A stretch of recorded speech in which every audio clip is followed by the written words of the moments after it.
Ganapatiye Namaha. Om Gam Ganapatiye Namaha. Om Gam Ganapatiye Namaha. Om Namah Shivaya. Om Brahma Mirastriparan Takare. Banu Shashi Bhamisito. Buddha Guru Shukra. Shani Rahu Keteva. Sarve Graha Shanti Kara Bhavantu. Om. Well, greetings and Happy New Year. So nice to be back with you. This is Cosmic Kev 100, your weekly astro video zine to take you to all the stars through the 12 houses, all the planets. Done mostly in the Western tropical astrology tradition, but also bringing in some Vedic sidereal astrology knowledge at the same time so that you can see what the vibe is when you're looking in the sky versus just going by the seasons, which is what tropical astrology does. So this is for January 3rd through the 9th, I believe, of 2025. And don't forget to subscribe. If you haven't become a subscriber, I would love to have you. This is going to help me and eventually help serve you better. And I just want to make you part of my astrological community here. But anyhow, just talking about what's going on for Friday the 3rd, which is what this is where we're starting. We have a moon in the constellation of Aquarius if we're looking at the sky. So, but it's in tropical Pisces as of 7:21 a.m. Pacific Standard Time. So anyhow, but it's still in the constellation, if you're looking in the sky, of Aquarius, and it's in this lunar mansion known as Shadabishak. Well, Shadabishak is 1,000 doctors or 1,000 flowers, and a lot of times hard to cure illnesses emerge in Shadabishak moons, and also people that are really intelligent about medicine and healing are often influenced by Shadabishak. Shadabishak is ruled by Rahu, the north node of the moon. And in Vedic astrology, we say that Aquarius is like Saturn, but it's also like Rahu, the north node of the moon. So there's this element of innovation and sort of an ungroundedness to make things whatever we want them to be, to make them different. And that's one of the ways that Rahu works. Rahu works through smoke and illusion in a lot of ways. And so, I mean, I think this is probably how, the monetary system of the world works largely. You never blame them, you never see them, although they're probably the cause of 90% of the world's major physical problems. I mean, there's also greed and Satan and all that kind of stuff too.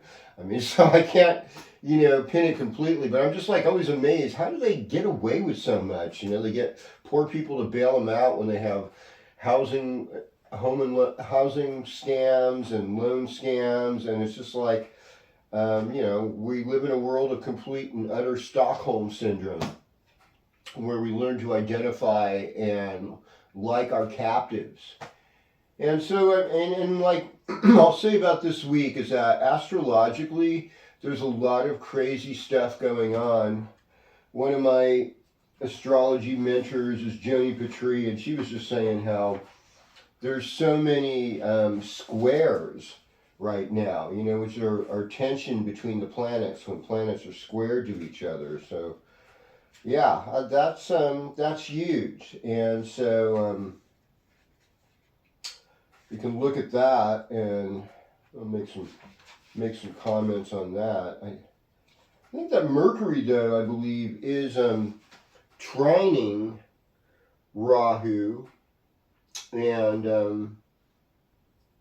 so there's some, there's some intelligent moves being made, but they might be being made with deception, I suppose.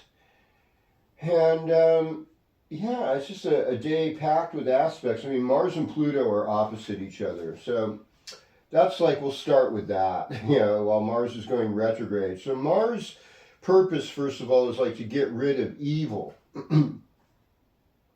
And Pluto is to take away something and then give you something in return. In other words, to transform it. And some people say that Pluto's like a higher octave of Mars. It's kind of like Mars with some intuition and magical transformative powers. Mars in itself, though, is here to get rid of evil. It's debilitated in the constellation of Cancer, where it's at, if you're looking in the sky.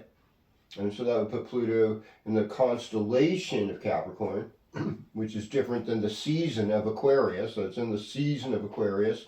And Mars is in the seasonal sign of Leo, but it's moving back into Cancer. So it's going to be both sidereally and tropically in Cancer by the end of the week. So that's a double debilitation. And the thing to be aware of with this whole Mars Cancer thing is passive aggressiveness, being real about what your feelings are and how you might be feeling a certain amount of frustration or anger, and just how to deal with those type of things in a healthy way. Because, you know, ultimately, we've all been deceived. Yeah, I remember hearing somebody say, everything you've ever heard about the world is probably not true. And I'm like, there might be, you know, and everyone has their truth, but not to be attached to your stories, but to stay in your heart and stay in love. Shada Bishak is here to bring forth healing for this Friday and to help us honor ourselves, our inner life, and let the light of divine intelligence shine through. Now, the ruling deity for Shada Bishak is Varuna. Varuna is a deity that can bring about enlightenment, but also can bring about like kind of demonic bad things too. You know, there's a certain kind of wine in India and called Varunai. You know, it's like an elixir. People want to get out there. You know, and then Western astrology, you'd say the moon's in Pisces. People a lot of times will get drunk and, you know, or do drugs on Pisces moon, or because of that influence, or they're just totally sober because they know how far out they'll get there and they want to make sure they come back home again.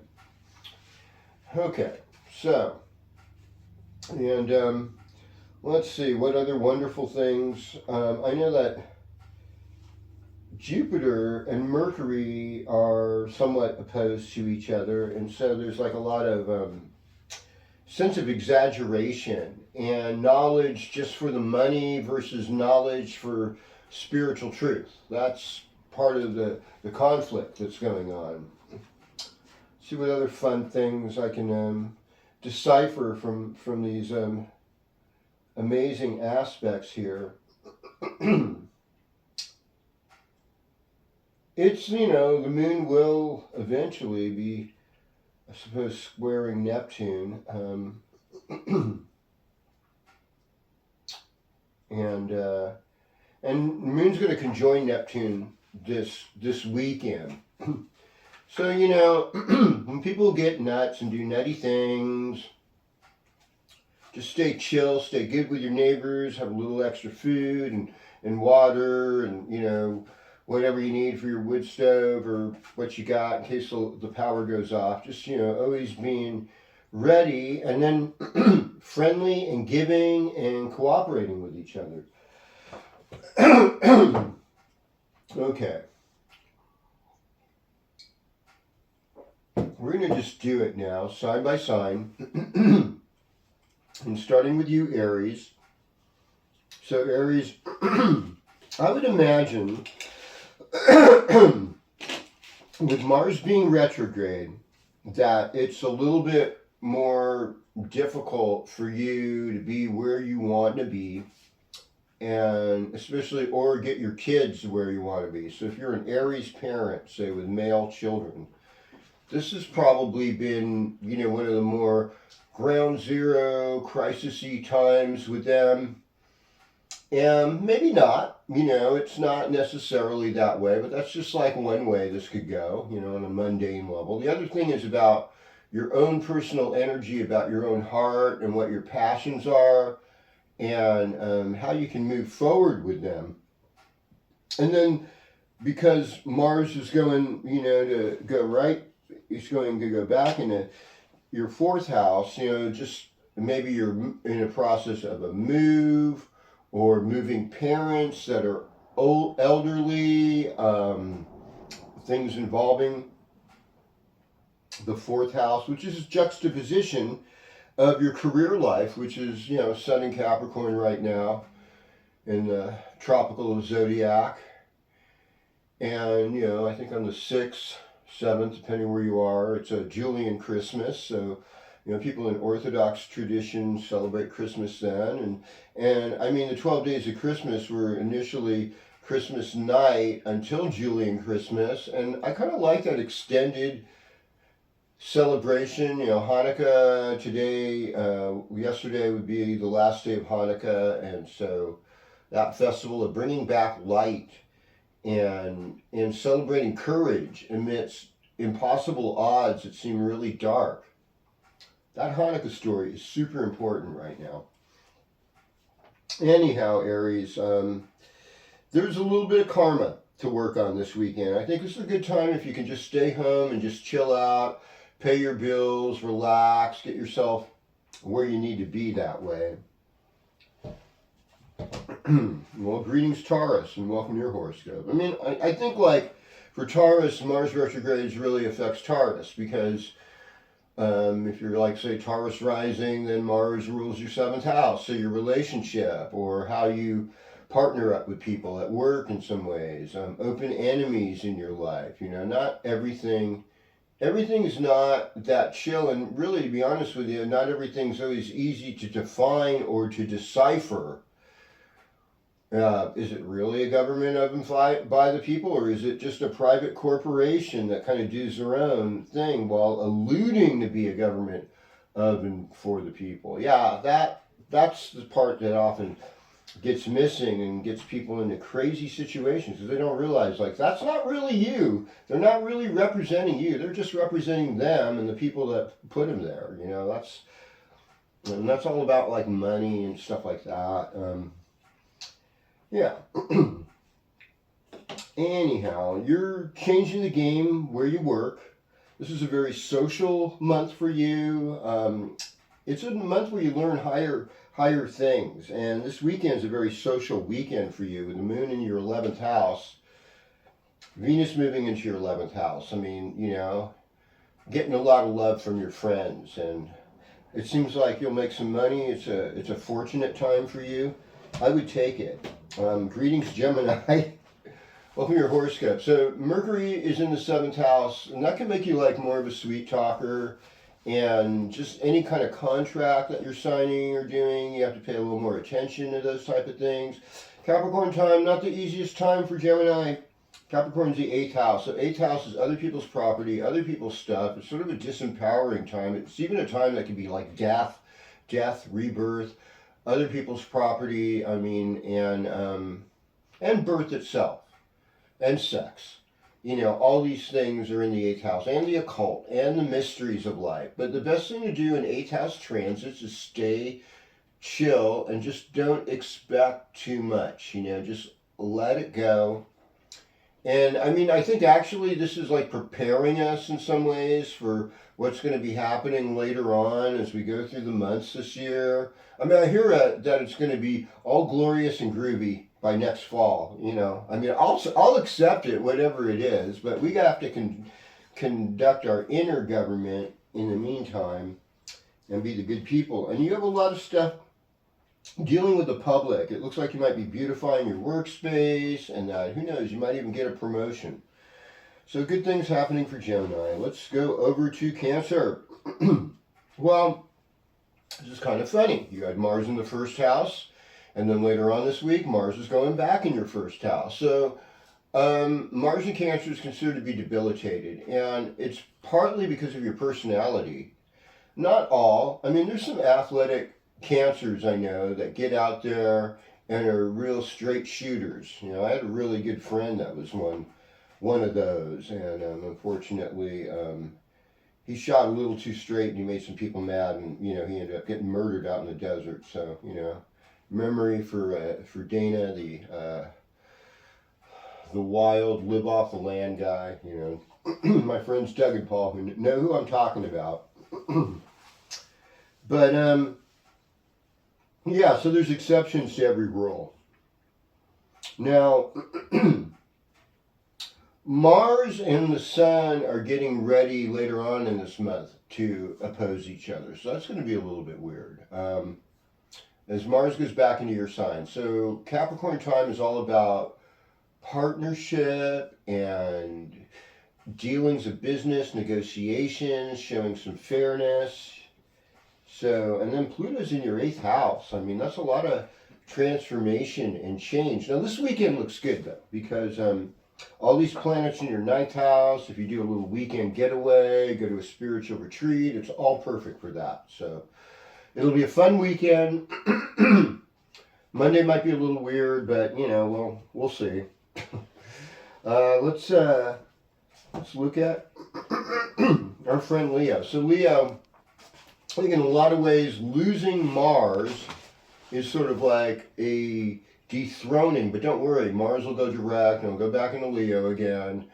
But in the meanwhile, I think a lot of this indicates, you know, there's just a little bit of a loss, and it's like you have to chill out. The other thing is with having Mars opposing Pluto right now, and still in your 1st house. So, I mean, this mostly affects people that have things in the first 3 degrees of Leo, I would say, because, you know, so that'd be like if you're born the 22nd, 23rd, 24th, 25th of July, those people, yeah, they're definitely affected by what's going on. And it's okay, because change is inevitable. You know, like when you're surfing, and a wave comes bigger than you can take and it knocks you down, you know, all you can do is just roll around with the wave until it's over, you know. Can't say, oh, well, you know, this or that. It's just like, well, this is it. We're here. This is what we're dealing with. And that's basically it. I mean, Capricorn time for you is the 6th house. 6th house is health issues. So really, don't let it affect your health. Get yourself in a good place. Eat well, sleep enough, drink enough water, exercise, stretch, you know, just do what you can to keep yourself from going into complete and utter atrophy. All right, greetings Virgo, welcome to your horoscope. So, Capricorn time for Virgo is generally really good because it's the 5th house. So, if you're a Virgo sun, Virgo rising, Virgo moon, this is like one of the better times of the year when it allows you to be more in your heart space. And, you know, if you're in a northern climate where there's snow, I mean, going cross-country skiing, surrounding yourself with white is like this purifying thing. In Native American astrology, they look at Capricorn being like the snow goose, and Virgo is the bear. You know, and there's just some kind of spiritual beauty of the whitening of the snow goose time, and that's where we're at right now. And just focus on that purification of this is a fresh year. We really haven't had too much. And you think about the other stuff, remember, that's all just for, you know, the haves and their little crazy thing. We're going to do whatever we're going to do. You know. And yeah, Mercury in Sagittarius still this week. I mean, it's, you know, you want to be home, you know. It brings that focus on home and family. Well, hello, Libra. Welcome to your horoscope. So Venus moved into Pisces. That's the 6th house. So that right there says, watch your health. Now, I've been hearing all these crazy things of people saying there's these unusual fogs. And, you know, I was in Orange County last week, and, you know, I saw this unusual fog. Like, you never see that. And, yeah, they're not this time of year. Usually May, you know, late April through July, yeah, you expect fog at the beach, all that stuff. This was not like that. This was like a colder fog, like in the 40s. It was really weird for down there. And, you know, in the San Joaquin, Sacramento Valley, yeah, I mean, they get winter cold fogs and it pretty much stayed in the 30s when that happens. But no, this was something different, and I've heard this all around the country. People like in Florida, Utah, other places, or, you know, they said there's been this unusual fog, and some of them say it's toxic air, and I don't know. You know, I do know that a lot of people would like to ensure some people don't have success, so they would mess up systems that we have in place in this country to kind of throw a little fit. You know, and because they care about themselves a lot, they don't really care about what's going to happen here. They want to make themselves look good. And that's how it is, both sides in politics, or if there is both sides, there's other sides that get completely ignored that have great ideas. I don't, what's up with that? They don't have enough money, that's what's up with that. So Libra, I mean, everything is involving others for you. And Capricorn is kind of a time to focus at home. But Mercury in Sagittarius is good for you. It's third house. It's better communication.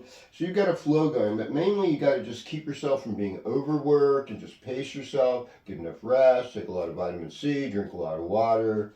And get ready. Well, hello Scorpio. Welcome to your horoscope. I mean, Uranus in the 7th house. So, relationships always have these unpredictable things. I mean, Mars is in kind of a good position between the 10th and 9th house because it's like even though it's retrograde, it's like you're cleaning up past mistakes at work.